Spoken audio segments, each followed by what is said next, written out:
अस्सलामुअलैकुम। Programme night addition में हम आपको खुशामदीद कहते हैं। नाजरीन, इलेक्शन की तैयारियों में मुस्लिम लीग नवाज़ जितनी अहमियत सियासी जोड़ तोड़ को दे रही है, उससे कहीं ज़्यादा अहमियत अपने सियासी मंशूर में 18वीं तरमीम में तरमीम करने को दी जा रही है।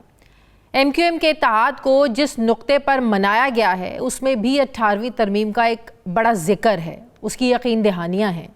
लेकिन पाकिस्तान पीपल्स पार्टी आईन पाकिस्तान की 18वीं तरमीम में छेड़छाड़ को मानने को तैयार नहीं है। यहाँ पर दो बातें समझने वाली हैं। एक तो तनाज़ 18वीं तरमीम है और दूसरी बात यह है कि आइनी तरमीम के लिए 2/3 मेजॉरिटी चाहिए, जो आइंदा सेटअप में किसी जमात के लिए लेना मुमकिन नज़र नहीं आ रहा है।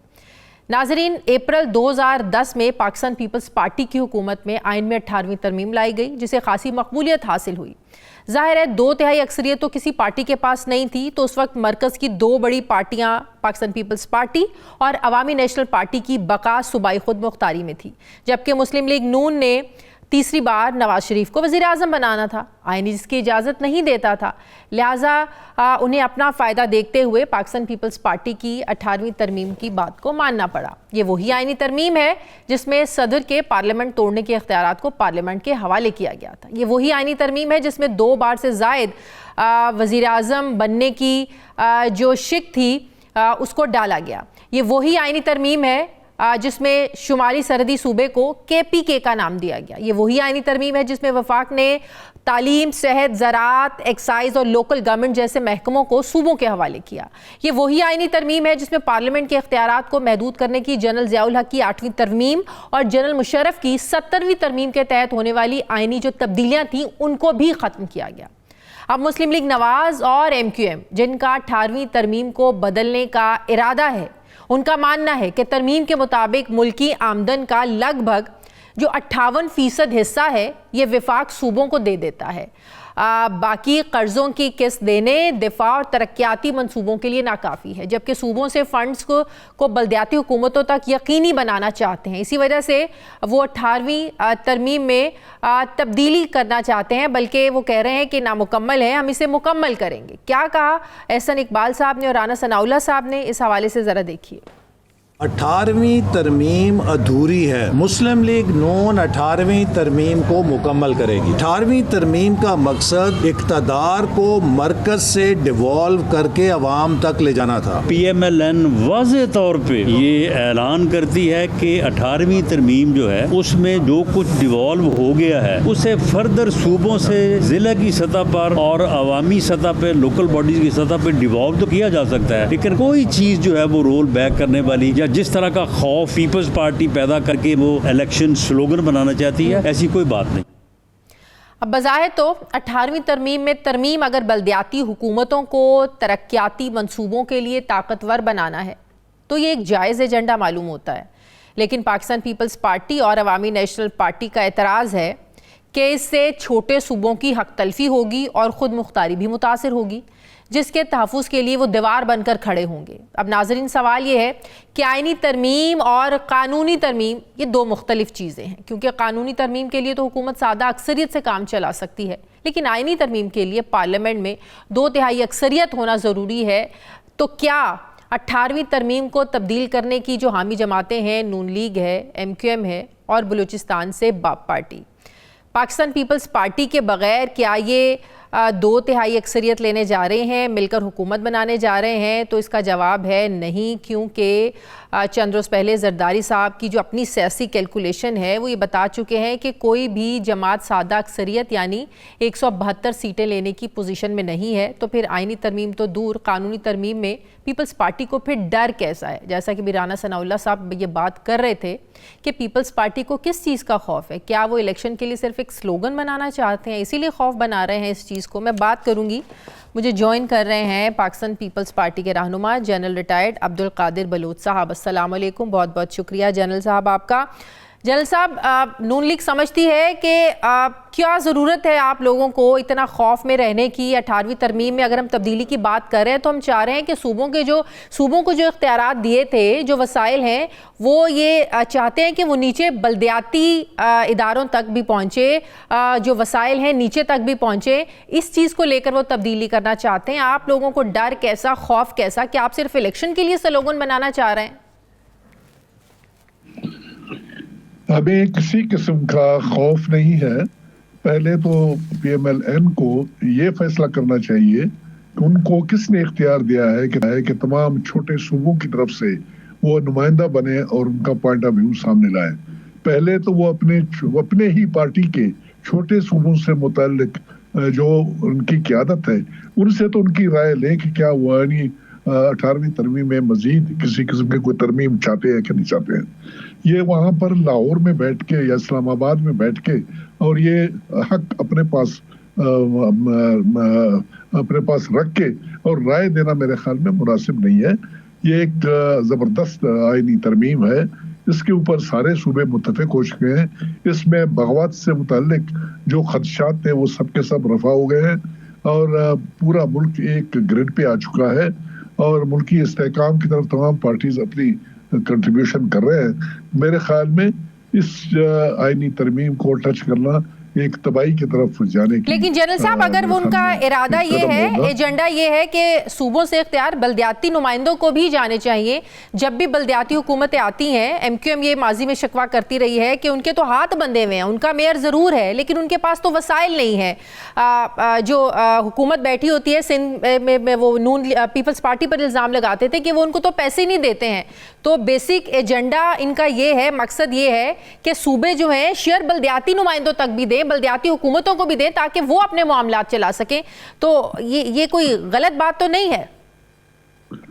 गलत और सही बात की बात नहीं है। बात यह है कि कोई इस किस्म का कि अगर कोई डिमांड है वो इस डिमांड को सूबों की तरफ से आना चाहिए और छोटे सूबे जिनको प्रोटेक्शन दी गई है बुनियादी तौर पर इस आईनी तरमीम की वजह से, उनकी तरफ से ये डिमांड अगर है और वो ये समझते हैं कि इस किस्म के इख्तियारात फर्दर शिफ्ट करना है या उसको एक रीलुक करना है, नए सिरे से उसको देखना है, फिर तो बात बनती है। लेकिन एक छोटी पार्टी है, एक शहर से वो मुताल्लिक है और वो अपना व्यू पॉइंट लेके और अपने इत्तेहाद की वजह से एक बड़े पार्टी को कन्विंस कर लेते हैं। मैंने तो सिंपल सी बात की है और सिंपल बात मेरी ये है, MQM भी ये कहती है कि उनकी नुमाइंदगी हर सूबे में है, PMLN की तो है ही हर सूबे में नुमाइंदगी। गो के इस वक्त इलेक्टेड लोग नहीं है लेकिन उनकी पार्टी की आदत है, उनकी तरफ से तो पहले ये डिमांड ले, ये डिमांड उनकी तरफ भेजे, वहां से रेजोल्यूशन पास करवाएं और फिर जब इनके पास ये आ जाती है फिर इनको इस अमेंडमेंट को अपने मंशूर का हिस्सा बनाना चाहिए और मंशूर में जब इलेक्शन हो जाएंगे और उनके पास वो मेजॉरिटी आ जाएगी, 2/3 मेजॉरिटी आ जाएगी, उनको फुली लिबर्टी है कि वो इस किस्म के आईनी तरमीम कर ले। लेकिन अपनी मर्जी से जबरदस्ती ये थोप नहीं सकते हैं। इसमें मुल्क की बका इस आईनी तरमीम से मुतालिक है और इसके साथ खेलना जो ना ये बड़ा खतरनाक गेम होगा, ये मैं समझता हूँ। आप छोटे सूबों की बात कर रहे हैं। बलूचिस्तान से मुस्लिम लीग नून में जो बाप से पाकिस्तान पीपल्स पार्टी के नेशनल पार्टी और बलूचिस्तान नेशनल पार्टी से जो लोग मुस्लिम लीग नून में रिसेंटली चंद हफ्ते पहले शामिल हुए हैं, आपको क्या लगता है ये लोग नहीं मानेंगे? इनकी रजा बीच में नहीं होगी? अगर मुस्लिम लीग नून में शामिल हुए हैं तो हर मुस्लिम लीग नून के एक्ट में ये शामिल होंगे? ये मैं बता दूं कि इस किस्म के खतरनाक खेल में अगर कोई भी शामिल होगा किसी छोटे सूबे से, मैं आपको यकीन दिलाता हूं कि उस सूबे में फिर वो रह नहीं सकेंगे। ऐसी कोई बात नहीं है और ये एक ऐसी चीज है जो कि नॉन कंट्रोवर्शियल है सबके। मैं वहां पर कौमी असेंबली का मेंबर था जब ये अमेंडमेंट आई थी, एक आदमी ने भी इससे इख्तिलाफ नहीं किया। 100% लोगों ने इसके हक में वोट दे दिए और 2/3 मेजॉरिटी वाली बात ही नहीं थी बल्कि 100% यूनानिमस पूरे का पूरा कौमी असेंबली और सेनेट ने इसको पास कर दिया। इसके साथ अभी आके खेलना जो ना ये गलत बात है और मैं समझता हूँ कि कोई भी आदमी छोटे सूबों से मुतालिक किसी पार्टी से मुतालिक हो वो इस बात को सपोर्ट नहीं करेगा कि इस आईनी तरमीम के साथ खिलवाड़ की जाए। पाकिस्तान पीपल्स पार्टी के रहनुमा जनरल रिटायर्ड अब्दुल कादिर बलोच साहब मेरे साथ थे। मुझे ब्रेक लेनी है, वापस आते हैं एक वक्फे के बाद।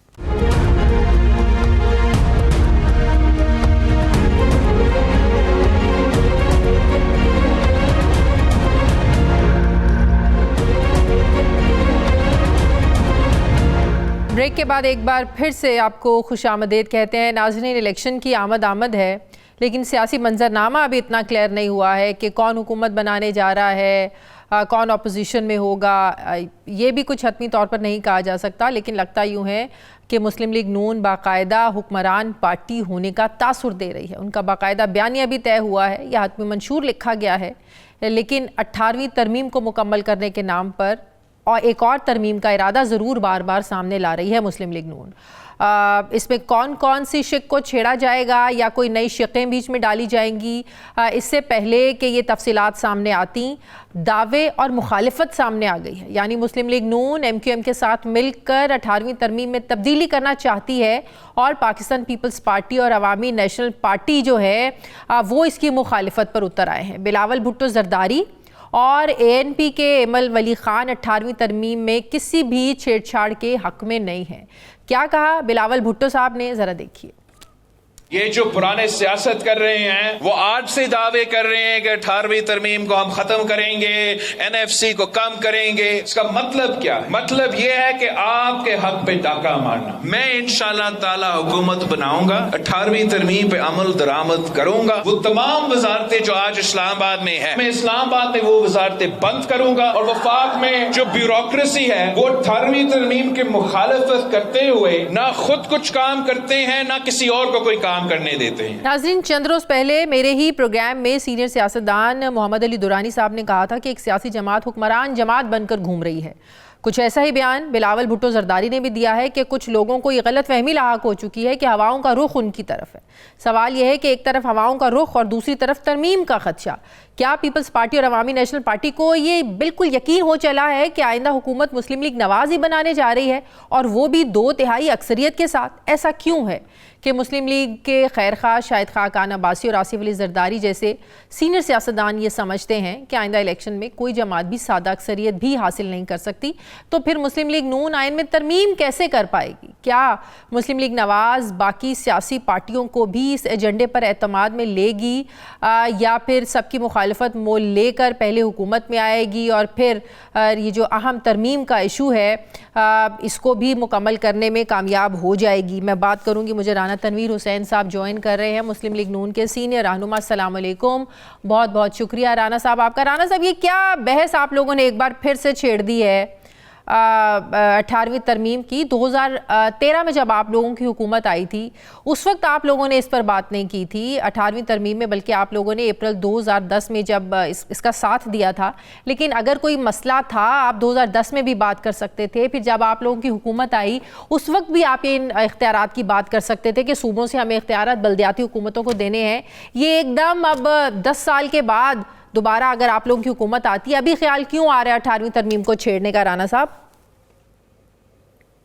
Shazia, thank you very much. मैं आपको बताऊं कि ये जो बात आ रही है पीपल्स पार्टी की तरफ से या कुछ और जमातों की तरफ से, मैं समझता हूँ ये भी एक पॉलिटिकल उनका स्टंट है कि वो सिंध से या दूसरे सूबों से जो 18वीं तरमीम के नाम पे उनको एक्सप्लॉइट करते हैं और वोट लेना चाहते हैं।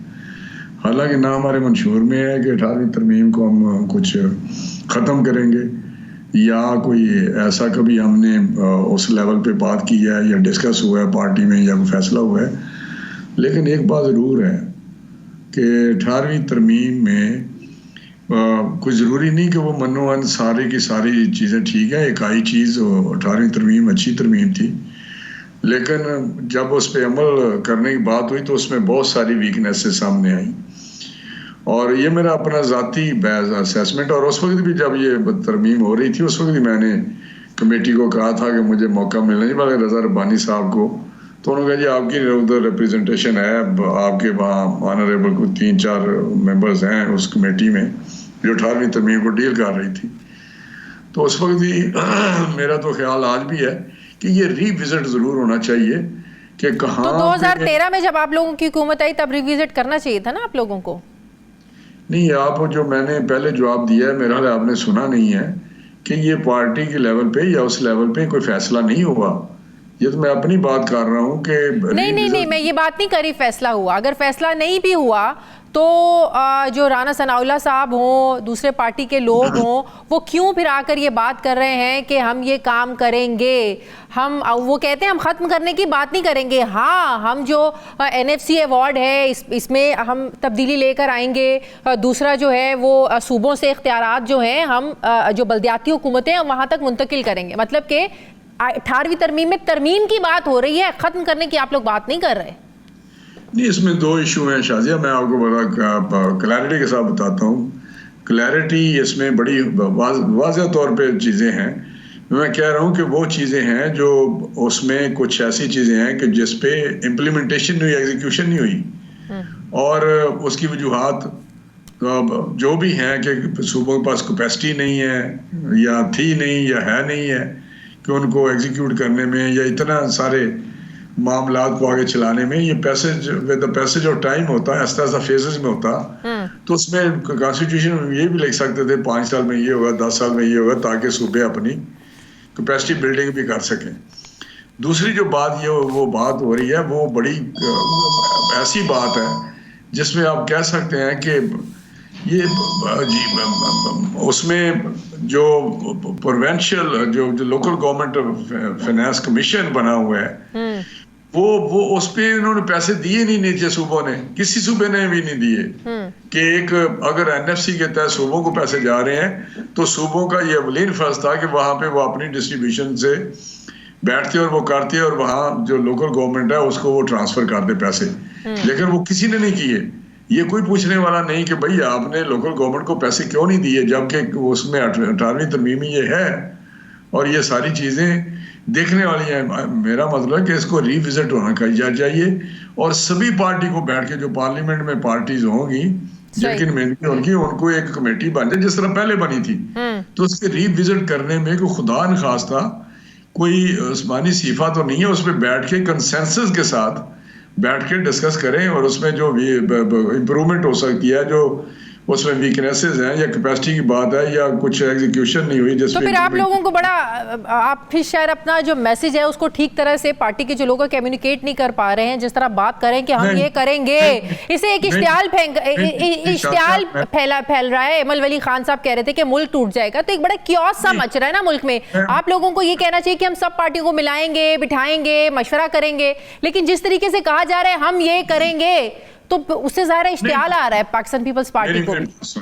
बात ये है कि मैंने पहले भी कहा है कि ये पॉलिटिकल इलेक्शन हो रहे हैं, ये पॉलिटिकल स्टंट है जो कुछ आवाज़ें आ रही हैं मुख्तलिफ सूबों से या कुछ पार्टीज की तरफ से, ताकि लोगों को ये कहा जाए कि हम उधर होंगे तो आपके जो हकूक है उसकी हिफाजत करेंगे।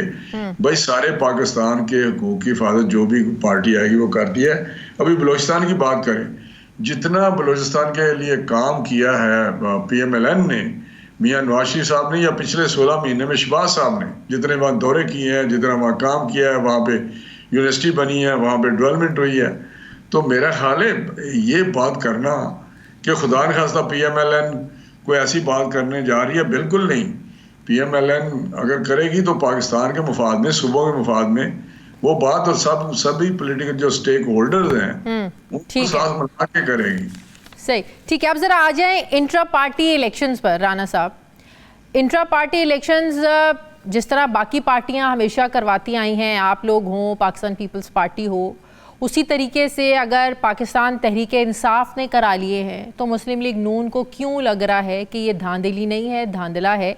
इलेक्शन कमीशन को इस पर नोटिस लेना चाहिए, नंबर 1। नंबर 2, ये बताइएगा कि आप लोगों के इलेक्शन, इंट्रा पार्टी इलेक्शन 2018 में भी हुए, 2023 इस साल जून में भी हुए, तो मुझे ये बताइएगा कि कौन नवाज शरीफ साहब के ऑपोजिट कौन सा रहनुमा था जो खड़ा हुआ ताहयात कायद नून लीग के लिए? शहबाज शरीफ बिला मुकाबला सदर मुंतखब होते हैं, उनके मुकाबले में कौन खड़ा हुआ?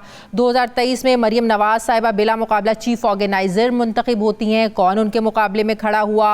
डार साहब बिला मुकाबला सेक्रेटरी ख़जाना मुंतखब होते हैं, कौन उनके मुकाबले में खड़ा हुआ? मतलब कि जो चीज़ आप लोगों की पार्टी में चल रही है वो ठीक है, पाकिस्तान पीपल्स पार्टी का भी यही वतीरा रहा है, वही काम उसी तरीके से अगर इलेक्शंस PTI में हो गए हैं तो ये धांधली कैसे हो गई? नहीं, मैं आपको बताऊँ बहुत फ़र्क है। जो हमारे इलेक्शन होते हैं वो बाकायदा उसका एक प्रोसेस होता है, उसको नोटिफाई किया जाता है और एक दिन दिए जाते हैं कि इस दिन नॉमिनेशन होंगे, इस दिन स्क्रूटनी होगी, विड्रॉल होगी, बाकायदा शेड्यूल दिया जाता है। ये नहीं होता कि एक दिन में आप बैठे और कोई नॉमिनेशन पेपर भी मांगे तो नॉमिनेशन ना दिया जाए। बाकी ये बात दुरुस्त है कि मियां नवाज शरीफ साहब हमारे पार्टी के कायद हैं, वो है PMLN, और उसके उनके मुकाबले में जो इतने हमारे हैं लीडर, उनके मुकाबले में या कोई बाकी जो मामलात हैं वो उस इलेक्शन में जब प्रेसिडेंट इलेक्ट हो जाता है तो उसके बाद जो जनरल काउंसिल है वो इख्तियारात देती है प्रेसिडेंट को कि बाकी जो ओहदे हैं आप नॉमिनेट कर दें। उस वक्त हमारी तो पार्टी में इस दफा 3 जो क्या आपने कभी कोशिश की कि शहबाज शरीफ के ऑपोजिट आप खड़े हो जाएं सदारत के लिए? देखिए, जब मैं उनको डिजर्विंग समझता हूँ, वो उनका ज्यादा डिजर्व करते हैं, तो मैं किस तरह खड़ा हो जाऊं? ये आप जबरदस्ती तो कर रहे हैं कि जी आप जरूर नॉमिनेशन पेपर दें। तो तहरीक इंसाफ ने भी ये समझा ना कि वो डिजर्व करते हैं, गौहर खान डिजर्व करते हैं। वहां पे तो आवाजें आ रही है ना। इमरान खान अगर खड़ा होता तो समझ आती है कि उसके मुकाबले में शायद कहे कि जी नहीं वो फाउंडर हमारा मेंबर है या चेयरमैन है। लेकिन जब आवाजें आ रही हों कि आपने एक ऐसे शख्स को बना दिया जो 22 में आया है और वो पीपल्स पार्टी के साथ उसने अरसा 20 साल गुजारा है, और उसको ला के वो जो 20 साल से इसके साथ चल रहे हैं या नजरियाती हैं या उसके बड़े कमिटेड साथी हैं, उनको वो तो जेलों में जा रहे हैं, वो तो केसेस भुगत रहे हैं जो उनके दौर में उन्होंने जो भी काम किए, तो उनमें से नहीं उन्होंने एक ऐसे बंदे को पकड़ा दी जिससे उनकी पार्टी को इतराज है। पार्टी इतराज कर रही है उनके बुनियादी पार्टी को बेसिकली उस तरह पार्टी एतराज नहीं कर रही, वो अकबर एस बाबर साहब के एतराज़ात की बात कर रहे हैं जिनको पार्टी अपनी पार्टी का रुकन ही नहीं समझती। आप उनके एतराज़ात की बात कर रहे हैं। तो जहाँ से बात है कि वो पीपल्स पार्टी से आए हैं, तो राजा रियाज के बारे में आप लोगों का क्या ख्याल है, जिसको अब आप लोग टिकट देने जा रहे हैं, जो पहले पीपल्स पार्टी से PTI में गए और अब आप लोगों को उन्होंने ज्वाइन कर लिया है। तो ये बात कहना कि फलां पार्टी में वो इतने साल रहे, उनका इतना अर्सा उन्होंने वहाँ गुजारा, तो इसका क्या ताल्लुक है? आप भी जो मर्जी सवाल कर लें या आप भी बीच में से कोई निकाल लें चीज़ें। मुझे चाहे राजा रियाज अगर वो पार्टी ज्वाइन करते हैं, उसको टिकट होता है, तो ये तो एक मेरा प्रैक्टिस है कि लास्ट डे पे को आता है तो कुछ लोग ऐसे होते हैं जिनको वो टिकट देते हैं। लेकिन क्या वो PMLN के सदर बन गए? वो जुर्रत भी नहीं कर सकते, वो जुर्रत भी नहीं कर सकते। क्या वो फैसलाबाद के सदर बन गए? क्या पंजाब के सदर बन गए? क्या जनरल सेक्रेटरी बन गए? पार्टी का ओहदा मिला है? ये कहना कि टिकट देने जा रहे हैं, ticket election point of view से होता है कि उसमें देखते हैं भाई कौन वोट बैंक के। बहरहाल ये आप लोग माने कि जिस तरीके से इलेक्शंस होते हैं पार्टीज के अंदर, जब जमहूरियत नहीं है तो फिर मुल्क में किस जमहूरियत की जो पार्टियां हैं वो बात करती हैं, चाहे तहरीक इंसाफ हो। मैं तहरीक इंसाफ को भी कह रही हूँ, तहरीक इंसाफ के इलेक्शन में भी जमहूरियत नहीं थी। बना रही है क्या आप माने भाई? किस तरह माने? ये पार्टी है, वहाँ इलेक्शन होते हैं, वहाँ रुकनीत बंदसाजी होती है, वहाँ पे एक जो मेंबर है उसका हमारे पास। लेकिन घूम के जो ओहदे हैं वो शरीफ खानदान में आते हैं, घूम के ओहदे जो हैं वो जरदारी खानदान में आते हैं। मुझे बताएं कि जो जनरल सेक्रेटरी है वो हाँ, वो एहसन इकबाल साहब, वही एक ओहदा गया ना बाहर। मेरी बात सुन लेना। मुझे मेरी इंफॉर्मेशन जो सेक्रेटरी है वो वहाँ से है क्या? ये पंजाब के सदर जो राना सनाउल्लाह शरीफ फैमिली से है क्या? पंजाब के सदर जो बने हैं बशीर मेमन साहब वो पंजाब शरीफ फैमिली से है? देखे ना, पार्टी के अहम ओहदे कौन से होते हैं? सदर होता है। शाजिया आप ना आप सेक्रेटरी जनरल का ओहदा मानती हैं? नहीं, मैं तो मान रही हूँ, मैं कौन होती हूँ ना मानने वाली जनाब? नहीं, चले अब अब्बासी सीनियर वाइस प्रेसिडेंट नहीं थे? चले शाहिद खाकान अब्बासी की जरा बात कर ले। अच्छी बात है आपने शाहिद खाकान अब्बासी साहब का जिक्र कर लिया है। मैं उन्हीं का उसी बारे में सवाल आपसे करना चाहती थी कि क्या हो गया आपकी पार्टी के लोगों को, इतने इख्तलाफात सामने आ रहे हैं, जो जमहूरियत की बात करता है या जो सही बात करने की कोशिश भी करता है पार्टी उससे मुंह मोड़ लेती है। आप देखें शाहिद खाकान अब्बासी के इख्तलाफात, फिर मिफ्ता इस्माइल साहब के इख्तलाफात, अब जो दानियाल अजीज़ साहब जो बात कर रहे हैं कि महंगाई की ज़िम्मेदार पार्टी है, एहसन इकबाल हैं, मरियम औरंगज़ेब ने तो पार्टी की साख को इतना नुकसान पहुँचाया। अगर पार्टियों में इतनी जमहूरियत है तो शोकॉस क्यों भेजा आप लोगों ने दानियाल अजीज़ साहब को? मेरी बात सुने, इसके 2 पहलू हैं। एक तो आपने कुछ लोगों का नाम लिया, उनका मसला कोई असूली नहीं है। वो तो खुद बार बार कह चुके हैं। जिस तरह मिफ्ता बड़ा अच्छा आदमी है, हमारा बड़ा दोस्त है, लेकिन उसने खुद कहा कि मुझे जो निकाला है फाइनेंस मिनिस्ट्री से, उस तरीक़ेकार से मुझे इख्तलाफ है और मैं महसूस करता हूँ ये मेरे साथ ज़्यादती है और उस दिन से वो नाराज़ है। उसकी वजह ये, वो तो बार बार टीवी पे मीडिया पे कह चुका है, आपके इलेक्ट्रॉनिक मीडिया पे कह चुका है, बार बार इंटरव्यू दे चुका है। शायद साहब का भी मसला होगा, क्योंकि उनका क्या मसला है? मैं कोई कमेंट नहीं करना चाहता, उनसे पूछ लें उनका क्या मसला है, लेकिन बहुत सारी बातें हैं। लेकिन जहाँ तक दानियाल साहब का तल्लुक है, अगर उनको कोई ऐसी चीज़ महसूस हुई है जो कि मैं समझता हूँ गलत है, उसका nothing to do with Ahsan Iqbal, nothing to do with the महंगाई या उस कमेटी। वो तो अब अगर कोई बात करनी पार्टी के अंदर बैठ के बात हो सकती है। ये बात है जो शौकत वाली बात है, या दूसरी उस पर कह सकते हैं बंदा कि यार आप डिसिप्लिन में नहीं रह के बात कर रहे। देखिए, अगर कोई किसी को इतराज है तो मीटिंग होती है, वहां बैठ के बात हो सकती है, डायरेक्ट जाके बात हो सकती है, टेलीफोनिकली बात हो सकती है कि ये इशू है जी। जब वहां पे एहसन था, वो कहता है जी वो कोई प्राइस कमेटी थी, जिसका मुझे तो खैर नहीं पता कि कौन सी कमेटी थी जिसके वो सर प्राइस कंट्रोल कमेटी, पता नहीं कौन सी फेडरल गवर्नमेंट में थी जिसके थे, ये वाकई मुझे नहीं पता, मे बी के हो, लेकिन मुझे नहीं पता। ना हमने कभी मीटिंग सुनी है, ना उनकी कभी मॉनिटरिंग का पता चला है। ये 16 महीनों की हुकूमत की बात कर रहे थे वो। मैं 16 महीनों की बात कर रहा हूँ ना, उसमें दानियाल अजीज भी वही बात कर रहे थे। अभी प्राइस देखे, जितनी मीटिंग करते थे मिनिस्टर करते थे, प्लानिंग मिनिस्टर भी करता था, हमने तो आज तक ना टीवी पे ना अखबार में पढ़ा है कि भाई वहां पे कोई प्राइस कंट्रोल कमेटी है नेशनल लेवल पे और वो उसको देख रही है कि प्राइसेस किधर जा रही, किधर नहीं जा रही। वो तो एक सिस्टम है। ये आप एहसन इकबाल साहब से पूछे ना कि वो इतना, एहसन इकबाल साहब तो बता रहे हैं कि मेरा कोई वास्ता नहीं है उसके साथ। वो कह रहे हैं मेरा महंगाई से वास्ता नहीं है। प्राइस कंट्रोल कमेटी में वो थे, वो इस चीज से इनकारी नहीं है। वो कह रहे हैं कि मेरा महंगाई से कोई वास्ता नहीं है। नहीं, प्राइस कंट्रोल कमेटी में तो और भी होंगे, लेकिन मुझे नहीं पता। लेकिन महंगाई के साथ उसका किस तरह वास्ता हो सकता है यार? उसने पकड़ने, मैं कहता हूँ कि जो एक तो वो प्राइस महंगाई बढ़ी है, जो बहुत सारे फैक्टर हैं, इंटरनेशनल फैक्टर थे, पेट्रोलियम प्राइसेस थी और बहुत सारे वार थी यूक्रेन की, या फ्लड था, या दूसरी तीसरी, या कोविड था। लेकिन साथ ही साथ मैं आपको बताऊं, जो एक मैं समझता हूँ गलत किस्म की महंगाई है, वो प्रोवेंशियल सब्जेक्ट हैं। प्रोवेंशियल गवर्नमेंट का फर्ज है कि वो उनकी इंतजामी जो मशीनरी है उससे जो महंगाई, आर्टिफिशियल महंगाई है, उसको वो कंट्रोल करें। उनकी प्राइस मजिस्ट्रेट है, उनकी प्राइस कमेटीज है, उनकी जिली इंतजामिया है। जो मैं समझता हूँ कि उस वक्त जो भी हुकूमतें थी, पीटीआई की जो भी हुकूमतें थी, वो फेल क्यों हुई बुरी तरह। मैं यकीन से, मैं आगे 10 रुपए की प्राइस बढ़ती थी जो कि जेन्युइन होती थी, तो 20 रुपया ले रहे होते थे दूसरे जो बेचने वाली चीजें बेचने वाले लोग थे।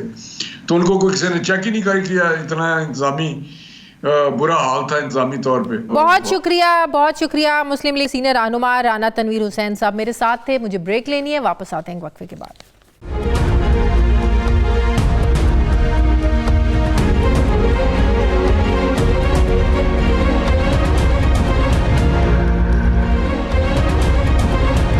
ब्रेक के बाद एक बार फिर से आपको खुशामदीद कहते हैं। नाजरीन, पाकिस्तान तहरीक इंसाफ के पिछले इंट्रा पार्टी इलेक्शंस की तरह हालिया होने वाले इंतखाबात भी मतनाज़े हो गए हैं। पीटीआई के कारकुन हो, सियासी जमातें हों, सब सवालात उठा रहे हैं कि पीटीआई के इंट्रा पार्टी इलेक्शन को धांधली कहा जाए या धांधला कहा जाए। इंट्रा पार्टी इंतखाबात को इलेक्शन कहें या सिलेक्शन का नाम दें। इंट्रा पार्टी इलेक्शन को जमहूरियत कहें या फिर बदतरीन पार्टी आमरीत का नाम दें। सियासी मुखालिफिन के ये सवालात इंट्रा पार्टी इलेक्शन के तमाम प्रोसेस को मशकूक बना रहे हैं कि ये कैसे इलेक्शंस थे जिसमें इलेक्टोरल कॉलेज ही मुकम्मल नहीं था। ये कैसे इलेक्शन थे जिसमें नॉमिनेशन पेपर्स छापे गए, ना ही वोटर लिस्टें शाया हुई। ये कैसे इलेक्शन थे जिनमें इलेक्शन प्रोसेस 15 मिनट से भी कम वक्त में मुकम्मल हो गया। ये कैसे इलेक्शन थे जिसमें उम्मीदवारों को लड़ने का मौका ही नहीं दिया गया, बल्कि पहले से तयशुदा नामों को ही बिला मुकाबला मुंतखब किया गया।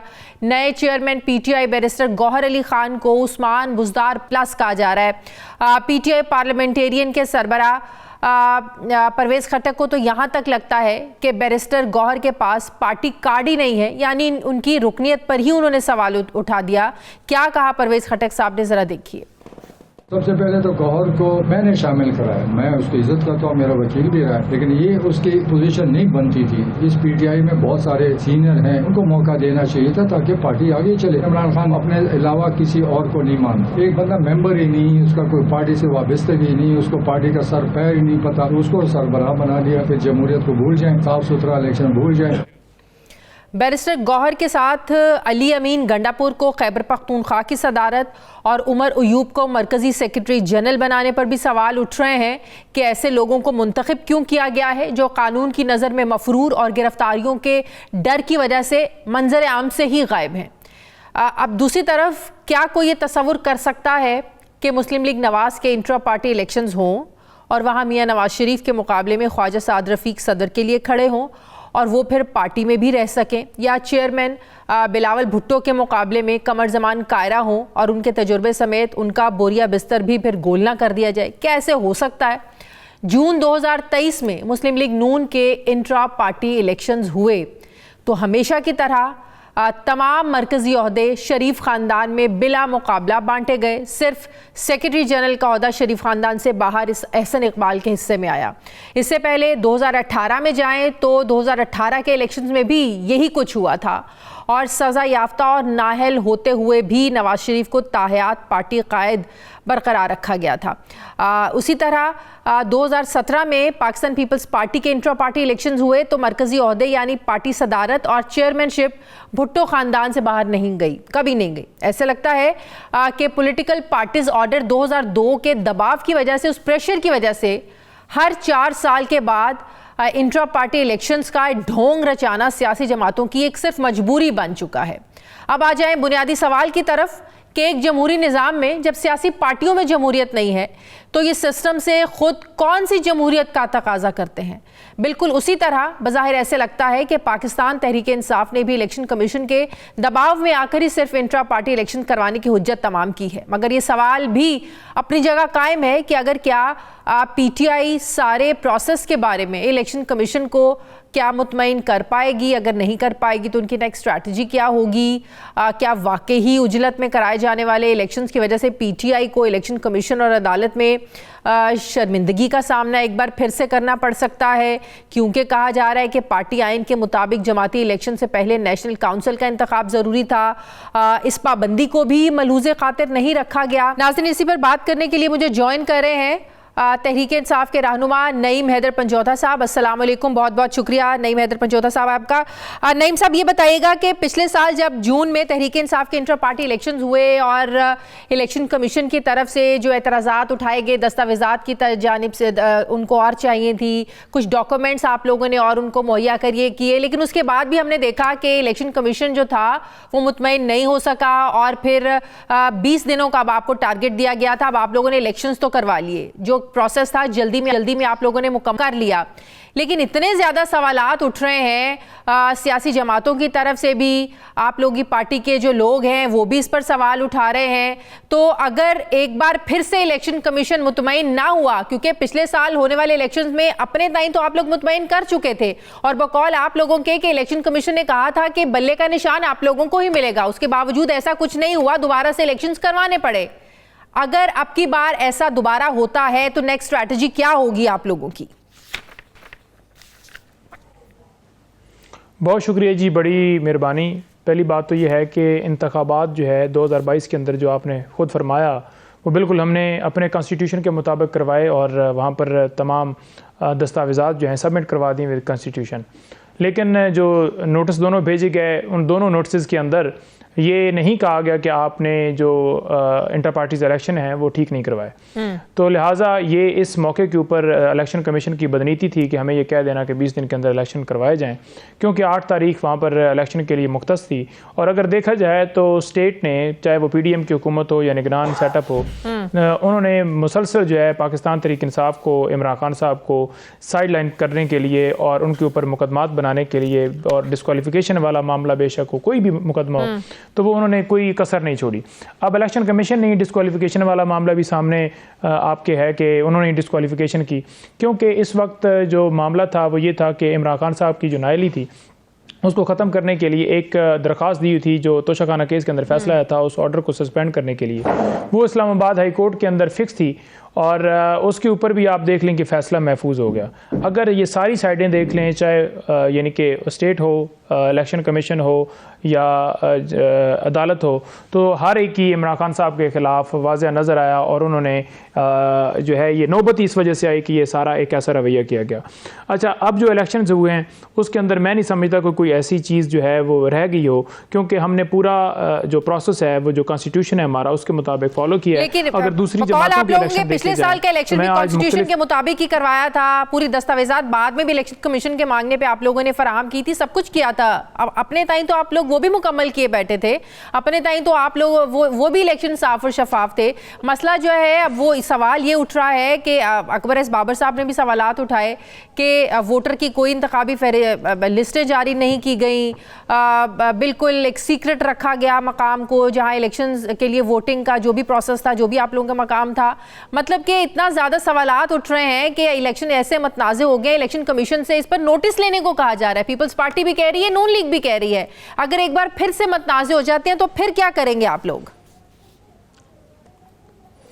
देखें, पहली बात तो ये है कि 1960 से आज तक किसी के इंटर पार्टीज़ इलेक्शन जो हैं उनको मुतनाज़ा नहीं बनाया गया, ये नहीं कहा गया कि आपके ठीक नहीं हो। पहली बात ये पहली दफ़ा जो है पीटीआई के साथ ऐसा सलूक किया गया, लेकिन हमने लीगल जो प्रोसेस था अपने कॉन्स्टिट्यूशन के मुताबिक 2022 में भी करवाए थे और ये इनकी बदनीति है इलेक्शन कमीशन की दीगर बदनीतियों में से। जैसा कि आपको पता है कि मैंने बताया कि डिस्क्वालिफिकेशन वाला मामला हो या उससे पीछे चले जाएँ तो पंजाब और केपी के अंदर इलेक्शन के हवाले से हो या वफाक में इलेक्शन के हवाले से हो या दीगर जो पोस्टें हैं इस वक्त PMLN के सारे जो है वो बेशक DPO DCO पटवारी तक ऊपर IG सारे उनके लगे बैठे हैं या दीगर सूबों में जो है मुख्तलिफ जमातों से, यानी कि सिर्फ़ और सिर्फ पाकिस्तान तहरीक इंसाफ के ख़िलाफ़ ये एक ऑपरेशन जारी है। दूसरी बात ये की जाए कि जो नोटिफिकेशन निकाले थे या जो इन्होंने इलेक्शन करवाया है PMLN ने या पीपल्स पार्टी ने, इन दोनों ने ही किसी को एतमाद में नहीं लिया। कोई इन्होंने पहले किसी इलेक्शन कमीशन को या किसी तरह से जो है वो पब्लिक नहीं की चीज़, और इन्होंने हादसाती तौर पर एक सिलेक्शन की और उस सिलेक्शन के अंदर तब्दीली ये थी कि वहाँ पर बिलावल नज़र आए होंगे आपको, या आपको शहबाज शरीफ साहब नज़र आए होंगे नून लीग में, या आपको मरीम नवाज़ साहबा नज़र आई होंगी। यहाँ पर यह था कि इमरान खान साहब ने मरूसी सियासत को ख़त्म किया। उन्होंने अपने रिश्तेदार को, अपनी किसी बहन को, अपनी वाइफ को, किसी को जो है वो चेयरमैन PTI मुंतखब नहीं किया, बल्कि एक ऐसे शख्स को जिसके ऊपर किसी को इतराज़ नहीं है। पाकिस्तान तहरीक इंसाफ जो है खुशाइन तरीके से इस बात को ये बताएं बढ़ा रही है आगे और सबने मुबारकबाद पेश की है उनको। और बड़ा हमारे दरमियान जो हमारी कोर कमेटी की मीटिंग हुई है उसके अंदर भी खान साहब के इस फैसले को सब ने एंडोर्स किया और सराहा है। बहुत शुक्रिया। पाकिस्तान तहरीक इंसाफ के रहनुमा नईम हैदर पंचोता साहब मेरे साथ थे। प्रोग्राम का वक्त खत्म हो गया। नाज़रीन, फीडबैक ज़रूर दें, अपना ख्याल रखें, मुझे इजाज़त दें। अल्लाह हाफ़िज़।